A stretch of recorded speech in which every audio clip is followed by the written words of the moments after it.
नमस्कार। Journal एन्ट्रीको last practice अन्तर्गत business start गर्दा र बिजनेसबाट पैसा निकाल्दाखेरि ओनरले पैसा हाल्दाखेरि बिजनेसमा र बिजनेसबाट ओनरले पैसा निकालेर बाहिर लग्दाखेरिको त्यहाँ तपाईँलाई पर्न गएका समस्याहरूको बारेमा आज हामी special class common difficult problem solve भनेर एउटा नयाँ सिरिजमा लिएर उपस्थित भएको छु। म निरञ्जन रिजाल। ओके, अब हामी सुरु गरौँ आजको हाम्रो सेसन। राइट, आजको सेसनमा मैले केही क्वेसनहरू लिएको छु। सो यसमा चाहिँ स्पेसली दुईटा टाइपका क्वेसनहरू छन्। एउटा बिजनेस स्टार्ट गर्दाखेरिको क्वेसनहरू र अर्को चाहिँ बिजनेस स्टार्ट गर्दाखेरिको क्वेसन एउटा भयो भने अर्को क्वेसन के छ कि बिजनेसबाट पैसा झिक्दाखेरि। अब यो भनेको ठ्याक्कै किन सँगसँगै आयो यस्तो हेर्दै अनुहारै मिल्दैन यिनीहरूको। राइट, यो कुराकानी हाम्रो दिमागमा आउनु स्वाभाविक छ। अब यसको लागि मैले सानो एउटा भिजुअल बनाउँछु तपाईँलाई, ध्यान दिएर हेर्नु होला। सो बिजनेसमा हामीले एकाउन्टिङमा बुक किपिङ अन्तर्गत double entry book keeping system अन्तर्गत रेकर्डिङ राख्दाखेरि डेबिट क्रेडिट गरेर राख्छौँ भनेको तपाईँले बुझिसक्नु भएको छ, पढिसक्नु भएको छ। र अब हामीले जस्तो कुनै एउटा बिजनेस छ अथवा बिजनेस सुरु हुँदैछ, राइट, अथवा बिजनेस सुरु हुँदैछ भने यो this is the business setup for example हुँदैछ भइरहेछ र यसको एउटा ओनर छ। This is the owner mister A. Right, mister A is the owner. Mister एले बिजनेसमा पैसा हाल्यो भनेको मतलब बिजनेसमा पैसा आयो। बिजनेसमा पैसा के भयो? आयो। अब बिजनेसमा पैसा हाल्यो, बिजनेसमा पैसा हाल्नु भनेको मतलब के हाल्यो भन्ने कुराकानीहरू हुन्छ होइन। सो उसले के राख्न सक्छ? त्यहाँ क्यास राख्न सक्छ, स्टक सामान, घरमा भएको सामानहरू ल्याएर राख्न सक्छ, फर्निचरहरू राख्न सक्छ, फर्निचरहरू लिएर राख्न सक्छ। उसँग आफ्नै भएको भेहिकल पनि, ल यो चाहिँ अब अफिसकै नाममा भनेर अफिसमा युज गरेर राख्न सक्छ। उसँग आफ्नो भएको ब्याङ्क ब्यालेन्स पनि, ल अब यही ब्याङ्क ब्यालेन्सबाट कम्पनी चलाउँ भनेर राख्न सक्छ। राइट, यो सबै जे पनि चिजहरू लिएर आउँछ। यो जब owner this is the mister owner. Right, mister A is the owner of the बिजनेसको ओनर हो भने उसले त्यहाँ बिजनेसमा जे पनि चिज लिएर राख्छ। यो राखेको पैसा चाहिँ अब यसको अब हिसाब गर्ने बेला भयो। अब हिसाब गर्ने भन्ने बित्तिकै बिजनेस इन्टिटी कन्सेप्टलाई विचार गर्नु पर्यो। बिजनेस ENTITY इन्टिटी कन्सेप्ट पढिसक्नु भएको छ अथवा पढ्नुहुन्छ तपाईँले? यो पढ्नैपर्छ। बिजनेस इन्टिटी कन्सेप्ट भन्ने एउटा कन्सेप्ट अनुसार हामी हिसाब राख्छौँ भनेर पढ्छौँ। बिजनेस इन्टिटी कन्सेप्टले के कुराको वकालत गर्छ भने, के कुराको बारेमा जानकारी दिन्छ तपाईँलाई भने, the owner is different man. Right, owner is different man होइन, डिफ्रेन्ट इन्टिटी, अस्तित्वको चिज। And the business is different entity. Owner र बिजनेस अलग अलग इन्टिटी हो। यसको हिसाब छुट्टै राख्नुपर्छ, बिजनेसको हिसाब छुट्टै राख्नुपर्छ। हामी छुट्टै हेर्दा त त्यही मान्छेकै बिजनेसकोले हाले पैसा हो, त्यो किन हिसाब राख्नु पर्यो भन्ने जस्तो लाग्छ नि हामीलाई। तर त्यस्तो हुँदैन। हामीले कसको तर्फबाट हिसाब राख्नुपर्छ? बिजनेसको तर्फबाट हिसाब राख्छौँ। सो बिजनेसको तर्फबाट हिसाब किताब राख्ने बेलामा अब बिजनेसको तर्फबाट हेर्नु पर्यो हामीले। बिजनेसमा के आयो, जे आयो सबलाई डेबिट गर्ने, यो के को नाममा आयो, के को लागि आयो, यसको आउने रिजन के हो भन्दा यसलाई हामी यो सबलाई जे पनि आएको छ त्यसलाई हामी क्यापिटल भन्छौँ। क्यापिटल जुन चाहिँ आएको छ त्यसलाई क्यापिटल भन्दैनौँ के, त्यो क्यापिटल कसले भन्छौँ भन्दा बिजनेसको तर्फबाट चाहिँ यो जुन क्यापिटल भनेर जति पैसा देखिन्छ, मानव 50 लाख रुपियाँको यहाँ क्यापिटल टोटल जम्मा भयो। यो मान्छेले क्यास, स्टक, फर्निचर, भेहिकल, ब्याङ्कमा भएको पैसा सबै गरेर मिस्टर एले 50 लाख रुपियाँ बराबरको धनमालहरू बिजनेसमा लगेर राखेको छ भने अब बिजनेसको तर्फबाट चाहिँ त्यो 50 लाख रुपियाँ बराबरको धनमाल चाहिँ त्यो ओनरको के हो? क्यापिटल हो। ओनरको क्यापिटल भनेको यो दिस इज द लायबिलिटिज। यो कम्पनीको लागि के हो त तपाईँको? लायबिलिटिज हो। लायबिलिटिज भनेको इनसाइडर लायबिलिटिज भनेर बुझ्नुहोस्। कम्पनीको लागि दुईटा टाइपको लायबिलिटिज हुन्छ, एउटा इनसाइडर लायबिलिटिज, अर्को आउटसाइडर लायबिलिटिज। यो capital is the liabilities for the कम्पनीको लायबिलिटिज हो। कसलाई तिर्नुपर्ने लायबिलिटिज? द ओनरलाई फिर्ता गर्नुपर्ने लायबिलिटिज हो। सो त्यसैले अब यो फर्स्ट पार्ट भयो बिजनेसमा पैसा हाल्दाखेरिको। अघि म कुरा कहाँबाट सुरु गरेको थिएँ तपाईँलाई? कुरा सुरु गरेको थिएँ पैसा हालेको र निकालेको किन एउटै कुरामा आइरहेछ भन्दा अब कुनै कारणवश कुनै एउटा अर्को दिन आउन सक्छ। अर्को दिन उसले यहाँ भएको पैसा चाहिँ उसको आफै हातमा छ फर इक्जाम्पल मानौँ होइन, यहाँबाट लिएर जान सक्छ। अब ओनरले पैसा झिक्छु भनेपछि लान नदिने कुराकानी भएन। सो क्यास झिक्न सक्छ, स्टक त्यहाँको सामान झिक्न सक्छ, फर्निचर लिएर जान सक्छ, भेहिकल लिएर जान सक्छ भनेपछि उल्टो भयो नि त। अघि पैसा हालेको थियो, अब निकाल्यो। अघि हाल्दाखेरिको टर्मलाई हामी क्यापिटल भनेर भन्छौँ। अब निकाल्दाखेरिको टर्मलाई हामी के भन्छौँ? ड्रइङ एकाउन्ट भन्छौँ। अब यसलाई भन्छौँ हामी ड्रइङ एकाउन्ट। सो यहीसँग रिलेटेड हामी केही प्र्याक्टिसहरू गर्न गइरहेका छौँ। सो नम्बर 1मा हेर्नु होला, ग्रुप 1मा बिजनेस सेटअप, बिजनेस सुरु गर्दाखेरिको कुराकानी भयो। क्यापिटल इन्ट्रोड्युस भन्ने आउन सक्छ अनि अर्को ड्रइङ अर्को सेकेन्ड पार्टको कुराकानी भयो। सो सबभन्दा पहिला क्वेसन नम्बर 1 हेर्नु होला। क्वेसन 1मा started business with cash ₹50,000, stock of ₹30,000 and furniture ₹40,000। यो सबै बिजनेसमा आयो, सबैलाई डेबिट गरिदिनुहोस्। केलाई डेबिट गरिदिनुहोस्? क्यास एकाउन्ट डेबिट 50,000, स्टक अथवा इन्भेन्ट्री एकाउन्ट डेबिट 30,000, त्यस्तै फर्निचर एकाउन्ट डेबिट 40,000, टोटल 50, 40, 90, 10, 100, 1,20,000 रुपियाँ तपाईँको के हुने भयो क्यापिटल जेनेरेट हुने भयो। सो टु क्यापिटल एकाउन्ट भनेर त्यसलाई राखिदिनु। सबैलाई गर्ने कसरी ध्यान दिएर हेर्नु होला, राइट? ओके, सो यो this is the question number 1। Question number 1 लाई मैले फेरि यहाँ पनि कपी गरेको छु, ध्यान दिएर हेर्नु होला।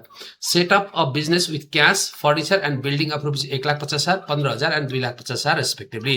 यहाँ रुल के एप्लाइड भइरहेछ यो कुरा मैले तपाईँलाई अलिक पछि भन्छु, राइट? सो यसको जर्नल इन्ट्री चाहिँ के हुन्छ, सिधा सिधा हेरौँ। क्यास आयो कम्पनीमा, क्यास एकाउन्ट डेबिट 1,50,000 रुपियाँ, राइट? फर्निचर आयो, फर्निचर एकाउन्ट डेबिट 15,000 रुपियाँ, यो 15,000 रुपियाँ। त्यस्तै बिल्डिङ एकाउन्ट डेबिट 2,50,000 रुपियाँ आयो, 2,50,000 रुपियाँ। यो सबैलाई जोड्नुहोस्, 2,50,000, 2 2 4 1 5 लाख भयो, 5 2 1 3 लाख भयो, 3 2 1 3 1 4 लाख, 15,000 रुपियाँ चाहिँ तपाईँको टु क्यापिटल भनेर लेखिदिनुहोस्। अब एमाउन्ट जेसुकै आएको होस्, जे छ क्वेसनमा जे छ त्यही अनुसार गर्नुहोस्, क्वेसनमा जे छ त्यही अनुसार गर्नुहोस्, राइट? सो अब यसमा हामीले न्यारेसन दिन्छौँ, बिङ बिजनेस कमेन्स्ड अथवा started with cash, furniture and building introduced as capital. यसलाई अलिक आफ्नो भाषामा मिलाएर लेख्न सक्नुहुन्छ। आफ्नो भाषा भन्नाले यही इङ्ग्लिसमै, राइट? फेरि तपाईँ चाइनिज बोल्नु होला, चाइनिजमा लेखिदिनु होला, गडबड भइहाल्छ, चाइनिज बुझ्दैनौँ हामीले, है त? ओके, अब यसमा के कुराकानीहरू भयो, अब यसको अलिकति विस्तृत चिरफार गरौँ। अब सबै बेलामा तपाईँले गर्ने चिज यति नै हो। बिजनेस स्टार्ट गर्ने भनेर भन्यो, बिजनेस सेटअप गर्ने भन्यो, अथवा ओनरले पैसा बिजनेसमा लगाएको भनेर कुनै पनि क्वेसन आयो भने तपाईँले गर्नु पऱ्यो कि जे को नाममा आएको छ, जस्तो क्यासको नाममा आएको छ 1,50,000, यहाँ अर्को फर्निचरको नाममा आएको छ 15,000 रुपियाँ, अर्को यो तपाईँको बिल्डिङको नाममा आएको छ 2,50,000 रुपियाँ, यो सबैलाई डेबिट गरिदिनुहोस् र टोटल यो सबै जोड्दा जति पैसा आउँछ त्यसलाई क्यापिटल गरिदिनुहोस्। अब यसमा हाम्रो रुल्सको कुराकानी गरौँ, है त? रुल्सहरू के एप्लाइड भयो? रुल्समा हामीले पढेका थियौँ अथवा पढ्छौँ, अथवा त्यहाँनिर रुल्सको भिडियो हेर्नु होला। एसिस्ट बढ्यो भने डेबिट गर्ने, जस्तो यो एसिस्ट बढ्यो, अब बढ्नु त बढ्यो नि, तर ओनरको तर्फबाट त घट्यो, होइन? ओनरको तर्फबाट घट्यो। अब कसको साइडबाट हेर्ने? हामी जहिले पनि कसको साइडबाट हेर्ने, जहाँ आयो गयो, होइन, रिसिभर गिभर यो सब कुरा गर्छौँ नि, कसको साइडबाट हेर्ने भन्दा तपाईँले साइड चाहिँ बिजनेसको साइडबाट हेर्नुहोस्। तपाईँ बिजनेसको एकाउन्टेन्टको कुर्सीमा बसेर, बिजनेसको एकाउन्टेन्टको कुर्सीमा बसेर बिजनेसको तर्फबाट हेर्नुहोस्। बिजनेसमा आयो एसिस्ट, क्यास एसिस्ट हो, पक्का हो, सम्पत्ति हो सर, फर्निचर एसिस्ट हो, बिल्डिङ एसिस्ट हो, यो सबै के भयो, यो इन्क्रिज भयो भने डेबिट हुन्छ। त्यस्तै लायबिलिटिज इन्क्रिज भयो भने चाहिँ के हुन्छ, क्यापिटल हुन्छ। अब क्यापिटल भनेको क्यापिटल इन्क्रिज, क्यापिटल के हो, लायबिलिटिज हो। क्यापिटल भनेको के हो, लायबिलिटिज हो। अघि मैले तपाईँलाई भने क्यापिटल कसरी लायबिलिटिज हो, क्यापिटल बिजनेसले अब त्यसको ओनरलाई फिर्ता गर्नु पर्यो, उसको लायबिलिटिज हो, दायित्व हो। सो त्यसैले क्यापिटल बढेको छ, यसलाई क्रेडिट गर्ने, यो हाम्रो फन्डामेन्टल रुल भयो। अब यसलाई तपाईँले वर्किङ गर्ने बेलामा, वर्किङ अब यसलाई तपाईँले छुट्टै गर्ने बेलामा गर्न सक्नुहुन्छ यसरी। द्याट इज क्यापिटल भनेको कसरी आयो, cash plus furniture plus building जोड्नु भयो, होइन? यो सबै जोड्नु भयो, तपाईँको क्यापिटल भयो। सो रिजन किन डेबिट, केलाई डेबिट गरेको हुन्छ, है त?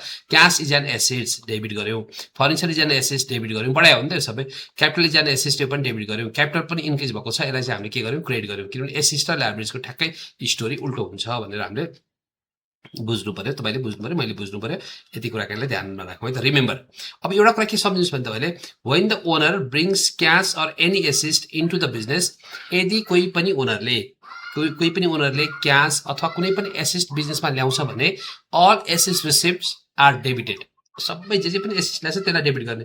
अब कहिलेकाहीँ चाहिँ बिजनेस लियो, बिजनेस लिने बेलामा त्यहाँ बिजनेसमा अलरेडी लायबिलिटिज पनि हुनसक्छ, अथवा ब्याङ्कबाट लोन ल्याएर पनि पैसा चलाएर आउँछ। त्यो बेला के गर्ने भन्दा लायबिलिटिज पनि क्रेडिट गरिदिनुहोस्। बिजनेस स्टार्ट गर्दाखेरि यदि लायबिलिटिज आएको छ भने लायबिलिटिजलाई क्रेडिट गरिदिनुहोस्। लास्टमा मैले एउटा फर्मेट राखेको छु, त्यहाँबाट पनि क्लियर हुन्छ, है त? अल द एसेट्सलाई डेबिट गर्ने, फर्मेट लेख्छु, master format. All the assets debit to capital गर्ने, अनि टु लायबिलिटिज छ भने लायबिलिटिज गर्ने। लायबिलिटिज अब कमै आउला 11को क्लासमा, अरू बेलामा आउन सक्छ, है त? अरू लेभलको लागि आउन सक्छ। So this is the master format. So यसरी गर्नुभयो भने तपाईँलाई सबै जर्नल इन्ट्रीहरू गर्न सक्नुहुन्छ। अब त्यसपछि लागौँ हामी अर्को कुराकानी बुझ्नलाई। यसको कन्सेप्ट के रहेछ, when a business is started the owner may bring cash, goods, furniture, building, machinery, bank balance or even an existing business loan into the business. त्यहाँ अब कुनै अरूको बिजनेस किन्न हुन सक्छ नि हामीले, त्यसलाई लोन पनि हुनसक्छ। So all assets and liabilities taken over by the business are recorded on the first day. त्यो सबलाई फर्स्ट डेमै रेकर्ड गर्नुपर्छ। अब रेकर्ड गर्दाखेरि के गर्ने भन्दा एकाउन्टिङ रुल अनुसार डेबिटमा all assets received by the बिजनेसले प्राप्त गरेको सबै एसेट्सलाई डेबिटमा राखिदिनुहोस्। क्रेडिटमा के गर्ने, all liabilities taken over by the बिजनेसले लिएको सबै लायबिलिटिजहरूलाई क्रेडिट गरिदिनुहोस्। अनि क्रेडिटमा अर्को राखिदिनुहोस्, capital account for the owners net investment कति भयो त्यसलाई चाहिँ क्यापिटल भनेर राखिदिनु होला, राइट? सो अब यसको अलिकति फर्मुलाको कुराकानी गरौँ। फर्मुला हामीले एकाउन्ट इक्वेसनमा पढ्छौँ, अथवा एकाउन्टिङमा पढिसक्नुभयो तपाईँले so capital equal to total एसेट्सबाट ल्याबरेज घटाउने अथवा assets equal to capital plus liabilities त्यो हाम्रो यो यसको के भयो तपाईँको फर्मुला पनि भयो फर्मुलाबाट पनि हामी बुझ्न सक्छौँ एकाउन्ट इक्वेसनबाट यो पनि यसलाई गर्न पनि सक्छौँ अब यसको मास्टर फर्मेट हेर्नु होला एउटै मास्टर फर्मेटमा हाम्रो के छ भनेपछि general journal entry format master format for starting business start गर्नुको लागि मास्टर फर्मेट के छ जहिले पनि क्यास आयो क्यास डेबिट ब्याङ्क ओनरको ब्याङ्कको पैसा राखेरै त्यहीबाट बिजनेस चलाउन आयो ब्याङ्क एकाउन्ट डेबिट गुड्स अथवा inventory account debit furniture account debit building account debit machinery account debit land account debit जे आएको छ सबलाई डेबिट गरिदिनुहोस् राइट टु अब प्यारलली हामीले अर्को एउटा काम के गरिदिनु पर्यो टु के छ अब जस्तो फर इक्जाम्पल लोन छ भने टु लोन एकाउन्ट क्रेडिटर त्यो अरूलाई तिर्नुपर्ने पैसा म तिर्छु भनेर सकाएको छ भने त्यसलाई क्रेडिटरलाई ल्याबरेज भयो त्यसलाई क्रेडिटमा राखिदिनुहोस् टु क्यापिटल भनेर लास्टमा यसको net investment of the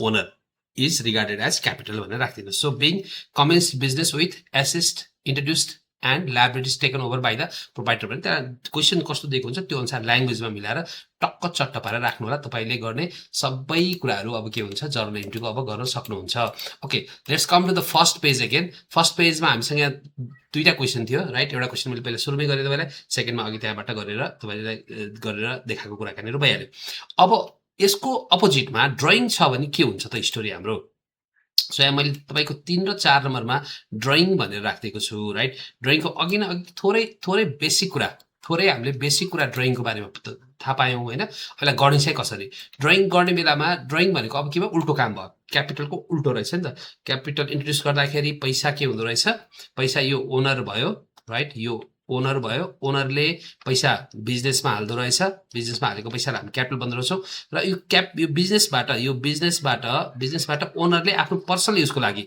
personal use जेसुकै कारण होस् बच्चाको स्कुलको फी तिर्नलाई भन्नुहोस् अथवा पर्सनल युजको लागि भन्नुहोस् अथवा कसलाई गिफ्ट दिनको लागि भन्नुहोस् अथवा ओनरले पर्सनल युज गरेको केही पनि छ भने पछि त्यसलाई हामी that is regarded as drawing भन्छौँ भनेर अघि कुराकानी गऱ्यौँ सो ड्रइङ भनेको अब के हुन्छ तपाईँको ड्रइङ इज एट द यो यहाँबाट बाहिर गयो होइन मतलब कम्पनी यो त यसलाई खर्चको रूपमा हेर्नुहोस् तपाईँ होइन जस्तो क्यापिटलको उल्टो भयो नि त यो क्यापिटल क्रेडिट भएको थियो अब हाम्रो ड्रइङ के हुन्छ डेबिट हुन्छ अब हाम्रो ड्रइङ के हुन्छ डेबिट हुन्छ so all drawings right all drawings मतलब जुन यहाँ अहिले हामीले कुराकानी गरिरहेको छौँ क्वेसन नम्बर 3 र 4 को लागि हेर्नु होला क्वेसन 3 मा के ड्रइङ गर्यो क्यास सिक्यो 2000 रुपियाँ 5000 रुपियाँको चाहिँ गुड सिक्यो भनेपछि टोटलमा उसले ड्रइङ गरेको कम्पनीबाट अफिसबाट 7000 रुपियाँ बराबरको ड्रइङ गरेको रहेछ सो 7000 इज द ड्रइङ भयो सो 3 नम्बरकोमा अब 3 नम्बरको हामीले सोल्युसन गर्नु पर्यो भने के गर्नु पर्यो तपाईँको ड्रइङ एकाउन्ट डेबिट भनेर लेख्नुहोस् drawing account debit 7,000 rupees right 7,000 rupees यो ड्रइङको नाममा उसले के गयो त जस्तो अघि क्यास हाम्रो डेबिट भएको थियो होइन बिजनेसमा पैसा हाल्दाखेरि क्यास डेबिट भएको थियो अब क्यास के हुन्छ